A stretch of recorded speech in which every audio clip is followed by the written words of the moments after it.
I witness news కి స్వాగతం. బులెటిన్ల ముందుగా హెడ్లైన్స్ చూద్దాం. శ్రీకాళహస్తి ఆలయంలో శనీశ్వర స్వామికి అభిషేక సేవలు, అధిక సంఖ్యలో పాల్గొన్న భక్తులు. విట్ యూనివర్సిటీలోని వి లాంచ్ ప్యాడ్ 2025 స్టార్టప్ ఎక్స్పోలో పాల్గొన్న ముఖ్యమంత్రి చంద్రబాబు నాయుడు. 68 కస్తూరిబాయి విద్యాలయం జూనియర్ కాలేజీకి అదనపు భవనాలు నిర్మాణం శంకుస్థాపన చేసిన స్పీకర్ చింతకాయల అయ్యన్న పాత్రుడు.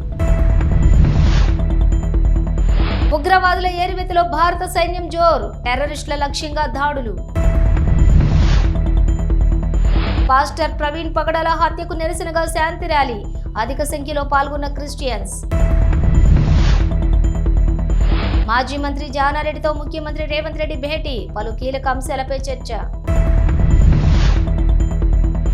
మిషన్ భగీరథ కార్యాలయంలో మహిళా శిశు సంక్షేమ శాఖపై సమీక్షా సమావేశం, పాల్గొన్న మంత్రి సీతక్క. ఆర్థిక నేరాలకి పాల్పడుతున్న ముఠా గుట్టురట్టు, ప్రధాన నిందితుడితో సహా 9 మంది అరెస్ట్.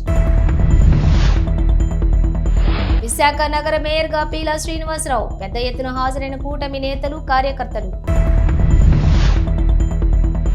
యాదాద్రి థర్మల్ పవర్ ప్లాంట్లో అగ్ని ప్రమాదం, పవర్ ప్లాంట్ బాయిలర్ నుండి ఆయిల్ లీకేజీతో ఒక్కసారిగా మంటలు. శ్రీకాళహస్తి ఆలయంలో వాయులింగేశ్వరునికి రాహుకేతు సర్పదోష నివారణ పూజలు, శనేశ్వర అభిషేకాలు, స్వామివారికి రుద్రాభిషేకాలు నిర్వహించారు. స్వామి మూల విరాట్కు వివిధ రకాల సుగంధ ద్రవ్యాలతో వేదోయుక్తంగా అభిషేకం నిర్వహించారు. అనంతరం దివ్య అలంకారాలు చేసి ధూపదీప నైవేద్యాలు నివేదించి పూర్ణ హారతులు సమర్పించారు. ఈ కార్యక్రమానికి అధిక సంఖ్యలో భక్తులు పాల్గొన్నారు. वधाय च दूरे वधाय च नमः हन्त्रे च हनीयसे च नमः विद्याय च नमः ईध्र्याय च तप्याय च नमः वात्याय च रेश्म्याय च जय नमो नमः उष्णेशने गिरिचराय कुलिञ्चानां तैनं गोपादृशन्नदृशन्नदहार्यः तैनं स्वाभूतानि च दृष्ट्वा मृडयातनः नमो स्तनीलग्रीवाय विशेरे शल्यानां मुख शिवान समना भव वेत्स्यन्धनः कमर्द्यनां शल्यवान वृक्षाणामत जय नमो नमः मन्त्रणे वाणिजाय किक्षाणामत जय नमो नमः भवन्तजय वारिवस्कृत योषधीनामत हरिकेशाय पवेतने पुष्पानामत जय नमो नमः भवस्य नमः व्याधनेभ्यः विविध्यन्तेभ्यश्च वो नमो नमः उगणाभ्यस्त्रगोहतेभ्यश्च वो नमो नमः तेभ्यश्च वो नमः नमः भवाय च रुद्राय च नमः शर्वाय च पशुपतये च नमो नीलग्रीवाय च चिदकण्ठाय च नमः कवर्तिने च व्यप्तकेशाय च नमः सहस्राक्षाय च चतुर्धन्वने च नमः गिरिशाय च शिवविष्टाय च नमः मेढश्चराय च यशमते च नमः ह्रस्वाय च वामनाय च नमः बृहते च वरशय्यसे च नमः वृद्धाय च नमः ऊर्म्याय च वस्वन्याय च नमः स्नादस्याय च नमः स्थल्क्याय च यज्ञाय च नमः काव्याय च यह्वरेष्ठाय च नमः हृदयाय च नवेश्याय च नमः पागो सव्याय च रजस्याय च नमः शुष्काय च हरिक्याय च नमः लाभ्याय च गप्याय च नमः ऊर्व्याय च सौर्म्याय च नमः पर्ण्याय च पर्णसिद्ध्याय च नमः विगर्माणाय च अभिघ्नते च नमः आख्यते च प्रख्यते च नमः वक्रिकाभ्यः देवानागो हृदयाभ्यः नमः विक्षेणकेभ्यः नमः विजन्मत्केभ्यः मेधस्तरक्षा च नाथ च देव प्रख्यता च न शर्म इच्छद्वरः हस्तर्ग्रस्य हेतुर्मक्तिव्रत्यस्य धर्मधरघाजाः अवस्थरा मगवत्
బ్రిట్ యూనివర్సిటీలోని వి లాంచ్ ప్యాడ్ 2025 స్టార్టప్ ఎక్స్పోలోని ముఖ్యమంత్రి నారా చంద్రబాబు నాయుడు పాల్గొన్నారు.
మాకవరపాలెంలోని కస్తూరిబాయి విద్యాలయంలో జూనియర్ కాలేజీకి 168 లక్షల రూపాయలతో అదనపు భవనాల నిర్మాణాలకు శంకుస్థాపన చేశారు స్పీకర్ చింతకాయల అయ్యన్న పాత్రుడు. కోట్ల రూపాయల విలువ చేసే భూమిని 50 లక్షల రూపాయలకు ఎలా కట్టబెడతారని, మరి ఇది కుంభకోణం కాదా అని ప్రశ్నించారు మాజీ ఎంపీ మార్గాని భరత్. మరి ఇది కుంభకోణం కాదా అని అడుగుతా ఉన్నా. ఇంత పెద్ద భూ స్కామ్ జరుగుతూ ఉంటే మరి అసలు చీఫ్ సెక్రటరీ కూడా ఎందుకు స్పందించరండి? నాకు అర్థం కాల. అసలు స్పందించాల్సిన అవసరం ఉందా లేదా అని అడుగుతా ఉన్నా. ఇప్పుడు అసలు ఈ కుంభకోణం ఏంటి, అసలు ఏ రకంగా ఇది జరిగింది అనేది ఒక్కసారి మనం దీంట్లో పిక్చర్లోకి వెళ్దాం. అదేవిధంగా 99 పైసలకి భూమి ఇచ్చేయడం ఏంటండి? నాకు అర్థం కాల. అసలు 99 పైసలకి ఎక్కడ ఇడ్లీ అయినా వస్తుందా, లేదా కనీసం కాఫీ అయినా వస్తుందా, లేదా టీ అయినా వస్తుందా? అసలు 99 పైసలకి వేల కోట్ల రూపాయలు విలువ చేసే భూమిని ఏ రకంగా దారాదత్తం చేస్తారు? అంటే ప్రైవేటు వ్యక్తులకి ప్రభుత్వ భూమి ఏ రకంగా దారాదత్తం చేస్తారని అడుగుతున్నారు. మారేడుపల్లిలోని 2 పడకల గదుల ఇళ్ల వద్ద పోలీసులు భారీగా మోహరించారు.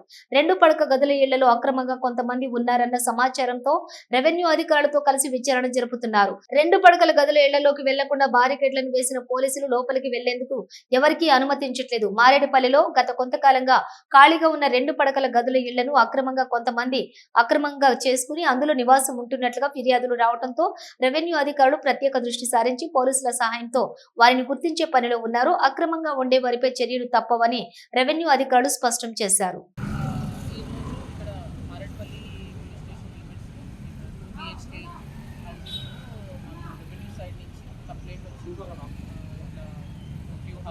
ఇల్లీగల్గా అప్రోచ్ చేస్తారని ట్రెస్పాస్ చేస్తున్నారు. వాళ్ళు వచ్చి దానికి ఎవిక్షన్ చేయాలని మాకు అకార్డింగ్లీ మేము కూడా వాళ్ళకి పోలీస్ ప్రొటెక్షన్ ఫోర్స్ ఇచ్చాము. మార్నింగ్లో స్టార్ట్ చేస్తాము, ఇప్పటికి కంప్లీటెడ్. సో వాళ్ళు వాళ్ళ ప్రొసీజర్ ప్రకారం రెవెన్యూ వాళ్ళు హౌసెస్ అన్నీ సీల్ చేస్తాం జరిగింది. గోయింగ్ ఫార్వర్డ్ ఫర్దర్ వాళ్ళు ఉన్న మా రిక్వైర్మెంట్ మెయిన్లీ మాకు అసిస్టెంట్స్గా వేరే కొన్ని 2-3 డిపార్ట్మెంట్స్ లైక్ మెడికల్ వాళ్ళని ఫైర్ డిపార్ట్మెంట్ వాళ్ళని అసిస్టెంట్స్ అడిగాము. సో యాజ్ పర్ ప్రొసీజర్ ఉంది, ఎవ్రీ టైం ఇట్లాంటివి చేసినప్పుడు యాజ్ పర్ ప్రొసీజర్ ఉంది. మా లాడ్జ్ జోన్ పోలీస్తో పాటు ఇక్కడ కమిషనరేట్ నుంచి కొంచెం ఎక్స్ట్రా ఫోర్స్ అడిగాము. ఏమైనా భద్రతా చర్యలు ఏమైనా తీసుకుంటారా? ఇప్పుడు ఇన్సిడెంట్ అయింది కదా, తాళాలు రెవెన్యూ వాళ్ళు ఇచ్చారండి, కంప్లైంట్ ఇచ్చారు, కంప్లైంట్ ఎఫ్ఐఆర్ ఇన్ ఫ్యూచర్ ఏదైనా మళ్ళీ ఏదైనా జరగకుండా ఇక్కడ రెవెన్యూ వాళ్ళే మాకు కంప్లైంట్ ఫర్దర్ వాళ్ళు ఇచ్చిందానికి ఇప్పుడు ఎఫ్ఐఆర్ అయింది. ఇంకా ఫర్దర్ ఇప్పుడు మనం ఇంకేమైనా ఎంక్రోచ్మెంట్ అయినా వాళ్ళు సీల్ చేస్తారు, మళ్ళీ హౌసెస్ అన్నీ సీల్ చేస్తారు. ఆ సీల్ మళ్ళీ ఏమైనా డిస్టర్బ్ చేస్తే మళ్ళీ ఫర్దర్ వాళ్ళ కంప్లైంట్ కూడా ఎంతమంది పైన ఎఫ్ఐఆర్ అయింది? ఎంతమంది పైన రెవెన్యూ వాళ్ళు ఇచ్చిన కంప్లైంట్ ఎఫ్ఐఆర్ అయింది, ఒక ఎఫ్ఐఆర్ అయింది. ఓల్డ్ మారేడ్పల్లి 2 BHKలో 9 ఇల్లు ఇల్లీగల్ ఆక్యుపెంట్స్ ఉన్నారని చెప్పి హౌసింగ్ అండ్ రెవెన్యూ వాళ్ళ కంప్లైంట్ తోటి ఈ ఓల్డ్ మారేడ్పల్లి 2 BHKకి రావడం జరిగింది. ఇందులో వీళ్ళు ఇల్లీగల్ ఆక్యుపెంట్స్ ఉన్నారు కాబట్టి వాళ్ళకి యాక్చువల్లీ ఇక్కడ నుంచి తీసేసి ఇళ్ళే ఇంకా మనకి ఇక్కడ మొత్తం 468 ఇళ్ళు కన్స్ట్రక్షన్ చేయడం జరిగింది. దాంట్లో 273 ఆల్రెడీ పట్టాలు ఇచ్చి ఉన్నాము. ఇంకొక 195 ఇవ్వాల్సిన వాటిల్లో ఎవరైతే కొంత ఎలిజిబుల్ ఉన్నవాళ్ళు, ఇన్ఎలిజిబుల్ ఉన్నవాళ్ళు దాంట్లో ఇల్లీగల్గా ఆక్యుపై చేశారని కంప్లైంట్ రావడం వల్ల ఈరోజు పోలీస్ వారి ఆధ్వర్యంలో రెవెన్యూ టీమ్స్ 4 తహసీల్దార్లు, నేను ఆర్డీఓ సాయిరామ్ సికింద్రాబాద్ ఇక్కడ వీళ్ళందరినీ ఇల్లీగల్ ఆక్యుపెంట్స్ ఉన్న వాళ్ళని ఖాళీ చేయడం జరిగింది. అందులో 16 మంది ఇల్లీగల్గా ఉన్నవాళ్ళు, మిగతా ఎవరైతే డబుల్ లాక్ అంటే గవర్నమెంట్ వేసిన లాక్ మీద ఆల్రెడీ ఇంకో లాక్ వేసుకుని ఉన్నారో ఆ లాక్స్ అన్ని రిమూవ్ చేసి మేము రెవెన్యూ డిపార్ట్మెంట్ తరఫున సీల్ చేసి లాక్ వేయడం జరిగింది. వాళ్ళు ఎవరైతే జెన్యూన్ ఎలిజిబిలిటీ ఉన్న వాళ్ళు ఉన్నారో వాళ్ళందరికీ కూడా ఇమ్మీడియట్గా ఎంక్వైరీస్ చేసి బ్యాలెన్స్ ఎలిజిబుల్ ఉన్న వాళ్ళ అప్లికేషన్స్ కూడా మా దగ్గర ఉన్నాయి కాబట్టి అన్ని ఎంక్వైరీస్ కంప్లీట్ చేసి పూర్తి 195 ఒక 15 రోజుల్లో కంప్లీట్ చేయడానికి మాకు పైనుంచి కలెక్టర్ గారు ఇన్స్ట్రక్షన్స్ ఇచ్చి ఉన్నారు. కాబట్టి అంతే తొందరగా కంప్లీట్ చేసి ఎలిజిబుల్ ఉన్న వాళ్ళకి అందరికీ కూడా 2 BHK ఇచ్చి ఈ ప్రాసెస్ కంప్లీట్ చేస్తాం. సార్ ఇప్పుడు మీరు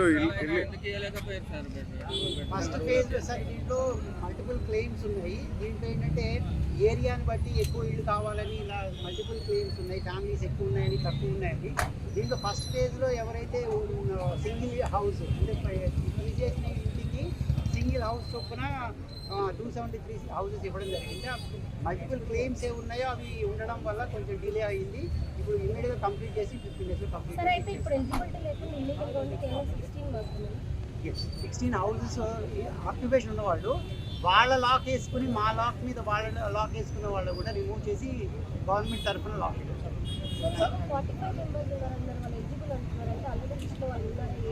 ఎస్ ఉన్నవాళ్ళు ఉన్నారు, రిమూవ్ చేసిన వాళ్ళు ఉన్నారు, ఇల్లీగల్గా కూడా ఉన్న వాళ్ళు ఉన్నారు. అది ఎంక్వైరీస్ కంప్లీట్ చేసి 15 డేస్. ఇంతకుముందు అధికారులు శాంక్షన్ చేసిన సెకండ్ లిస్ట్ ఇచ్చారు. సెకండ్ లిస్ట్ కేవలం ప్రపోజల్ మాత్రమే వచ్చింది, ఫైనల్ కాలేదు. అది కూడా కంప్లీట్ చేసేసి 15 డేస్లో కంప్లీట్. 250 ఇచ్చారు, తర్వాత 273 250 మొత్తం కంప్లీట్ అయింది చెప్పి. సో 15 డేస్లో ప్రాసెస్ కంప్లీట్.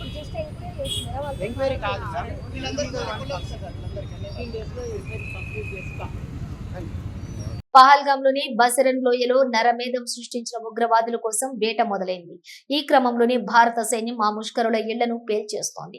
ఇప్పటికే 2 ఉగ్రవాదుల ఇళ్లు నేలమట్టం కాగా మరో టెర్రరిస్ట్ ఇంటిని సైన్యం బాంబులతో పేల్చేసింది. ఆ దృశ్యాలు ఇంటర్నెట్ లో వైరల్ అవుతున్నాయి. అనంతనాగ్ జిల్లా అధికారులతోటి సమన్వయంతో కుప్వారాలో ఉన్నటువంటి ఫరూక్ అహ్మద్ అనే ఉగ్రవాది ఇంటిని గుర్తించిన సైన్యం దాన్ని నేలమట్టం చేసింది. పహల్గాం ఘటన తర్వాత ఇండియన్ ఆర్మీ ఇప్పటి వరకు 6 ఇళ్లను కూల్చేసింది. పాకిస్తాన్ తల దాచుకున్న ఫరూక్ ఇంటితో పాటు ఉగ్రదాడిలో పాల్గొన్న మిగతా వాళ్లకు సంబంధించిన ఆస్తులను లక్ష్యంగా చేసుకుంది భారత సైన్యం.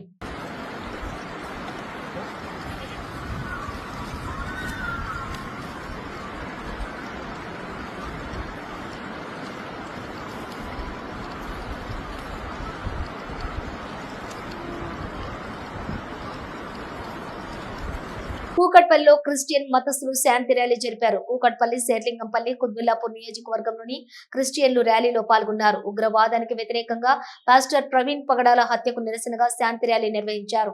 శాంతి ర్యాలీ కోసం 10 సార్లు పర్మిషన్లు అడిగిన పోలీసులు ఇవ్వలేదు. కూకట్పల్లి ఎమ్మెల్యే మాధవరం కృష్ణారావు సహకారంతో శాంతి ర్యాలీ నిర్వహించాం. పాస్టర్ పగడాల ప్రవీణ్ ఆత్మహత్య కాదు, హత్య చేశారు. కాంగ్రెస్ ప్రభుత్వం ఒక పాస్టర్ ని హత్య చేసిన దానిపైన నోరు మెదపడం లేదు. రేవంత్ రెడ్డి సర్కార్లోని క్రిస్టియన్ మతస్థులకు రక్షణ లేకుండా పోయింది. ఒక పాస్టర్ ని హత్య చేసినా దానిపై పోలీసులు కానీ ప్రభుత్వం కానీ మాట్లాడటం లేదని ఆరోపించారు.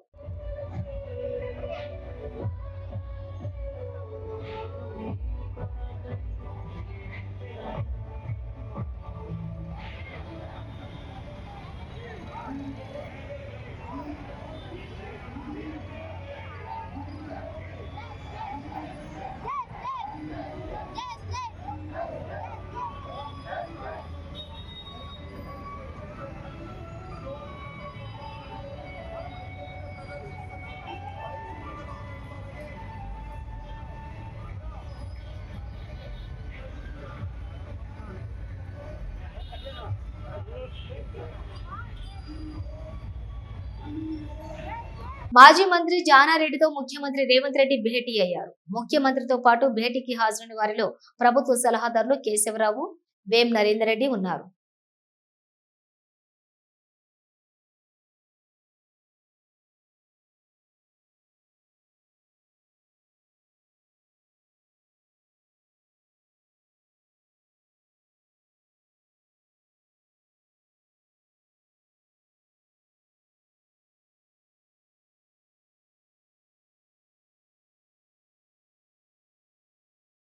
ఎర్రమంజిల్లోని మిషన్ భగీరథ కార్యాలయంలోని మహిళా శిశు సంక్షేమ శాఖపై మంత్రి సీతక్క సమీక్ష సమావేశం నిర్వహించారు.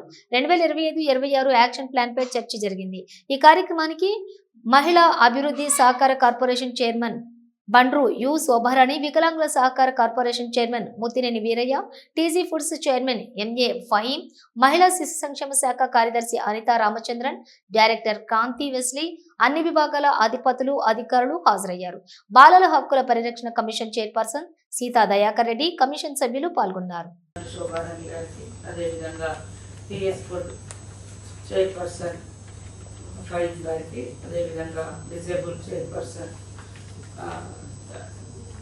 వీరయ్య గారికి, అదేవిధంగా కాంతి వెస్లీ గారికి, శైలజ గారికి, ఇతర అధికారులకు అందరికీ పేరు పేరున హృదయపూర్వక స్వాగతం, సుస్వాగతం. మనము ఇలా మీటింగ్స్ ఇప్పటి నుంచి ప్రతి 3 months ఒకసారి పెట్టుకోవడం మూలంగా కొంత ల్యాబ్స్ ఏమైనా ఉన్నా, లేదా నెగ్లిజెన్స్ ఉన్నా, లేదా ప్రోగ్రెస్ ఉన్నా మనము వాటినన్నింటినీ కూడా ఒక దగ్గర చర్చించుకొని ఫర్దర్ యాక్షన్ ఏంటని మళ్ళీ ముందడుగు వేయడానికి ఒక అవకాశం ఉంటుంది. అట్లా కామ్గా వెళ్ళిపోవడం మూలంగా ఎక్కడ మనము ఆగిపోతున్నాం, ఎక్కడ మంచిగా నడుస్తుంది అనేది కూడా మనకు తెలియదు. దానికోసమని ఈరోజు ఈ రివ్యూ పెట్టడం జరిగింది. కొత్త బడ్జెట్ కూడా మనకు వచ్చింది. సో పాత బడ్జెట్ లో కూడా మనం ఏమేమి ఖర్చు చేసినాం, ఏం ప్రోగ్రెస్ సాధించినాం, ఇంకా ఏమేమి పెండింగ్ ఉంది, దాన్ని ఇంకా ఎట్లా వాడుకోవాలని దానికోసం పెట్టడం జరిగింది. సో ఈరోజు ఇక్కడ ఆయా ఆఫీసులలో ఉండేటువంటి మరి మీరందరూ ఇక్కడ పార్టిసిపేట్ చేస్తున్నారు. ముఖ్యంగా హెడ్ ఆఫీస్ నుంచి కూడా అన్ని పనులు జాగ్రత్తగా చకచక అయ్యే విధంగా, టైం అనేది ఎవరికైనా కూడా మనిషి జీవితం కూడా షార్ట్ టైం అనుకోవచ్చు, 100 ఏళ్ళ, 50 ఏళ్ళ, 60 ఏళ్ళ. అట్లనే పొలిటికల్ ఒక పీరియడ్ కూడా మనము 5 years మాకు అంటే ఒక రిప్రజెంటేటివ్ గా పనిచేసినప్పటికీ మనకు బడ్జెట్ కు కేవలం 1 year, ఎవ్రీ ఇయర్ బడ్జెట్ మనం బేరీస్ వేసుకొని ముందుకెళ్ళాలి. ఈ ఎవ్రీ ఇయర్ బడ్జెట్ లో కూడా లాస్ట్ మినిట్ లో ఖర్చు పెట్టాలి, లాస్ట్ మినిట్ లో ఇదేదో చేయాలని అడావుడి కాకుండా మనం ఒక ప్రణాళిక సక్సెస్ అవుతాం. మరి ఆ సక్సెస్ అంటే మనం అనుకున్నటువంటి ప్రోగ్రెస్ సాధించగలరు. అది సాధించాలంటే ఒక ప్రణాళిక వేసుకోవాలి. ఆ ప్రణాళిక 3 months ఒకసారి రివ్యూ చేసుకోవాలి. ఈ 1 year బడ్జెట్ లో మనం ఏం చేసినాం, ఎంత ఖర్చు పెట్టినాం, ఇంకా ఏముంది, ఏం చేస్తే ఇంకా బాగుంటది అనేది కూడా మనం చర్చించుకోవడానికి కోసమే ఇది ఏర్పాటు చేసినాం. ఈరోజు అధికారులు కూడా అందరూ అంకిత భావంతో ఖచ్చితంగా టైం బాండ్ చూసుకొని మనం టైం ఫ్రేమ్ చేసుకోవాలి. ఈ టైంలో ఇది ఖర్చు పెట్టాలి, ఈ టైంలో ఈ అచీవ్మెంట్ మనం తీసుకురావాలి అనేది కూడా మనలో ఒక ఉత్సాహం అనేది ఉండాలి పనిలో.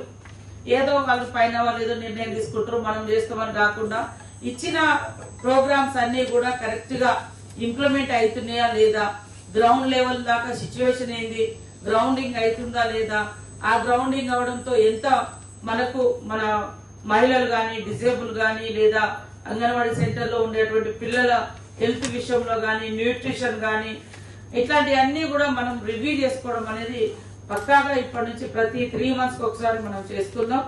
ఈ రోజు మనం చేసేటువంటి రివ్యూ కూడా ఖచ్చితంగా డేట్ వేసి ఆ డేట్ ఈ రోజు agenda points and resolutions minutes కూడా ఖచ్చితంగా మనం రాసుకోవాలి.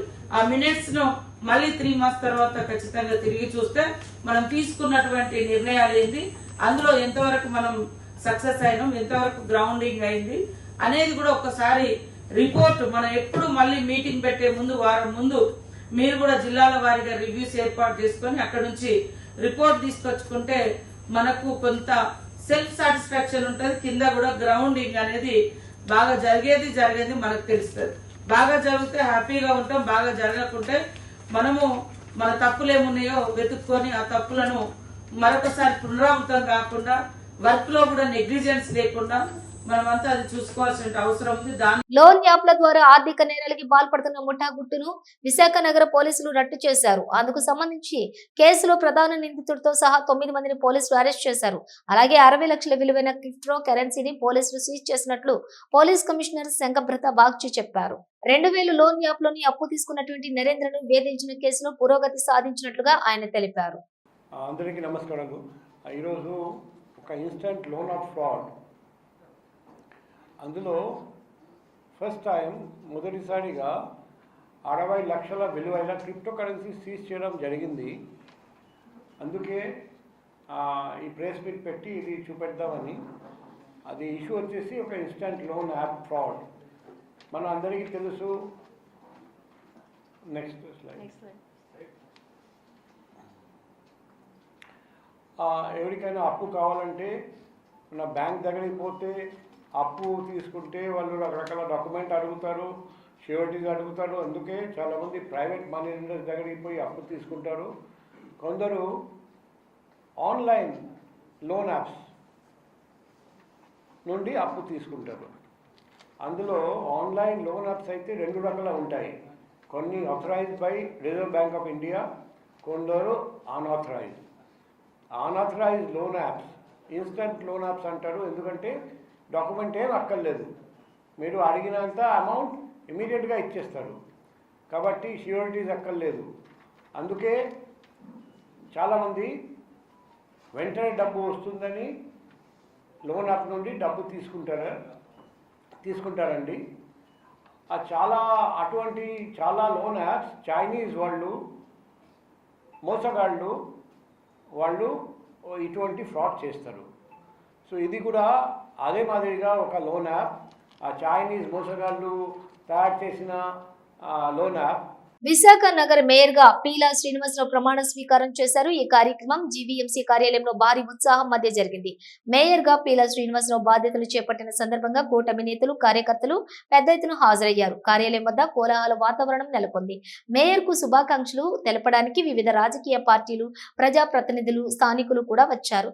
జీవీఎంసీ సమావేశంలో కోరం సరిపోవడంతో మేయర్ అభ్యర్థిగా కూటమి అభ్యర్థి పేరు పీలా శ్రీనివాస్ ను ఎమ్మెల్యే వంశీకృష్ణ బలపరిచారు. బీజేపీ నుంచి ఎన్డీఏ అభ్యర్థిగా పీలా శ్రీనివాస్ ని second propose BJP MLA Vishnukumar Raju చేశారు. దాంతో మేయర్ గా పీలా శ్రీనివాస్ ని ఏకగ్రీవంగా ఎన్నికైనట్లుగా జాయింట్ కలెక్టర్ మయూర్ అశోక్ ప్రకటించారు.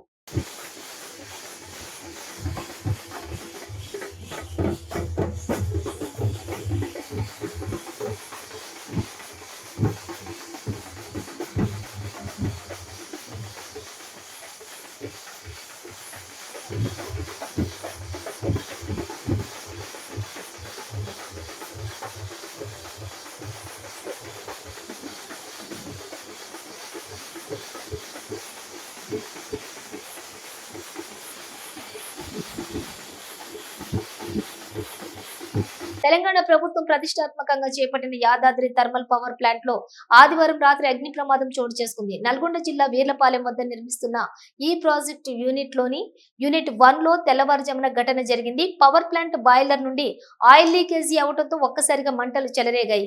ఈ ప్రమాదంలోని యూనిట్ 1 పాక్షికంగా దెబ్బతింది. వచ్చే నెలలోని యూనిట్ 1 ను ప్రారంభించాల్సి ఉండగా అధికారులు ముందస్తు ట్రయల్ రన్ నిర్వహిస్తూ ఉండగా అగ్ని ప్రమాదం జరిగింది. ట్రయల్ రన్ చేసే సమయంలో ఇలాంటి ప్రమాదాలు సహజమే అని అధికార వర్గాలు వెల్లడిస్తున్నాయి. ఈ ప్రమాదంలో ఎలాంటి ప్రాణ నష్టం జరగలేదు. పెద్ద ఎత్తున ఆస్తి నష్టం జరగకపోవడంతో అధికారులు ఊపిరి పీల్చుకున్నారు. జరిగినటువంటి ప్రమాదం ద్వారా లోపాలను కూడా గుర్తించి వాటిని వీలైనంత తొందరలోనే సరిచేసి తిరిగి ట్రయల్ రన్ నిర్వహించనున్నట్లుగా అధికారులు తెలిపారు.